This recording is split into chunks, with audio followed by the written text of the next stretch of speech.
खेती को लाभ का धंधा बनाने के लिए जीलन क्षेत्र के किसान ने खेती में किया नवाचार। परंपरागत सोयाबीन की फसल को छोड़कर खेत में तैयार की चावल की खेती, किसान को हुआ भरपूर फायदा। देश और प्रदेश की सरकार खेती को लाभ का धंधा बनाने के लिए प्रयासरत है, लेकिन मौसम और फसलों में पैदा हो रही नित नई बीमारियों के कारण किसानों को लाभ नहीं मिल पा रहा है। वहीं कुछ किसान कृषि वैज्ञानिकों से सलाह लेकर खेती में नवाचार कर लाभ कमा रहे हैं, जबकि कुछ किसान आज भी पारंपरिक खेती में बदलाव करने की ओर बढ़ना ही नहीं चाहते, जिसके कारण किसानों को खेती से जितना लाभ मिलना चाहिए उतना नहीं मिल पा रहा है।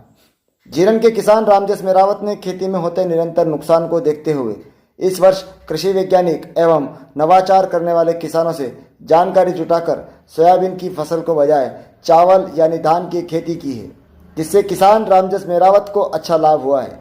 उन्होंने बताया कि मेरे दादाजी लगभग 40 वर्ष पूर्व चावल यानी धान की खेती किया करते थे, लेकिन क्षेत्र में उस समय धीरे धीरे सोयाबीन का चलन शुरू हुआ, जिससे फायदा भी हुआ, तो हमारे परिवार ने भी सोयाबीन की खेती करना शुरू कर दिया। लेकिन पिछले कुछ वर्षों से सोयाबीन की पैदावार प्रभावित हुई है, इसलिए हमने खेती में नवाचार करते हुए चावल यानी धान की फसल लगाने का फैसला किया, जिसके सार्थक परिणाम भी दिखाई दे रहे हैं।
क्षेत्र के किसानों ने खेती को लाभ का धंधा बनाने के लिए एक बार फिर एक नवाचार का प्रयोग किया है, क्योंकि खेती को लाभ का धंधा बनाने के लिए सरकार निरंतर प्रयास कर रही है। हम आज खड़े हैं जीरन क्षेत्र के किसान के पास, श्री रामजस पाटीदार, जिन्होंने क्षेत्र में पहली बार चावल की खेती करने का, हालांकि चावल की खेती यहाँ पर 40 साल पहले हुआ करती थी, 1980 के पहले, लेकिन आज फिर किसान चावल की खेती की ओर अपना कदम बढ़ा रहे हैं।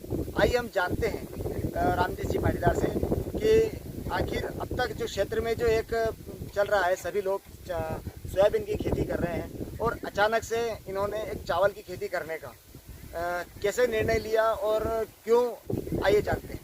रामजस जी, जैसे कि आपने सोयाबीन को छोड़कर एक नया नवाचार तैयार किया यहाँ पर और अब आप चावल की खेती पर आए हैं, किस तरह का अनुभव है और चावल की खेती और सोयाबीन की खेती जब तक हुआ तो उसमें और इसमें किस तरह का फर्क है?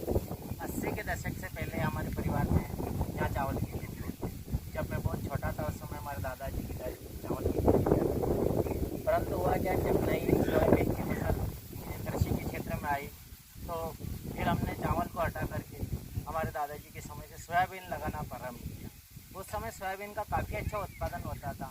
8 बोरी, 6 बोरी, 7 बोरी तक हम उत्पादन निकालते थे। धीरे धीरे क्या हुआ कि सोयाबीन के अंदर जो उत्पादन था वो खेती की उर्वरक क्षमता और पर्यावरण के अंदर विभिन्न प्रकार के फंगस आने के कारण उत्पादन में काफ़ी कमी होने लगी। अभी जो इस क्षेत्र में सोयाबीन होता है वो 1 बोरी, 1.5 बोरी, 2 बोरी से ज़्यादा सोयाबीन नहीं होता है और बारिश भी बहुत होती है। यहाँ पर नमी वाला क्षेत्र है, तो मैंने ऐसा विचार किया कि क्यों न वापस धान की फसल को लगाया जाए। तो इसके बारे में मैंने जानकारी ली और फिर मैं मनासा गंजाड़ा क्षेत्र से, फिर मनासा भाटखेड़ी से मैं चावल के लिए धान की फसल लेके आया था और इस बार मैंने धान की फसल लगाई। तो जो हमारे बुजुर्ग लोग हैं उनको मैंने फसल बताई, जैसे कल मेरी माताजी को भी लेके आए थे, उन्होंने कहा बेटा बहुत शानदार धान की फसल है और सबका कहना है कि बहुत अच्छा उत्पादन है और सोयाबीन की तुलना में इसका उत्पादन बहुत अच्छा है, अधिक लाभ का मुझे ये फसल दिखाई दे रही है। सभी किसानों को इसकी ओर ध्यान देना चाहिए और खेती में नवाचार अपनाना चाहिए। सोयाबीन की खेती में इस साल एक नई बीमारी का हमें जानकारी मिली थी, जैसा कि बताया जा रहा है कि क्षेत्र में पीला नामक एक बीमारी यहाँ पर क्षेत्र में पाँव पसार रही है, जिसकी वजह से बताया जा रहा है कि क्षेत्र में जल्द से जल्द ये सोयाबीन की फसल जो है इसका उत्पादन जो है कम होता जाएगा।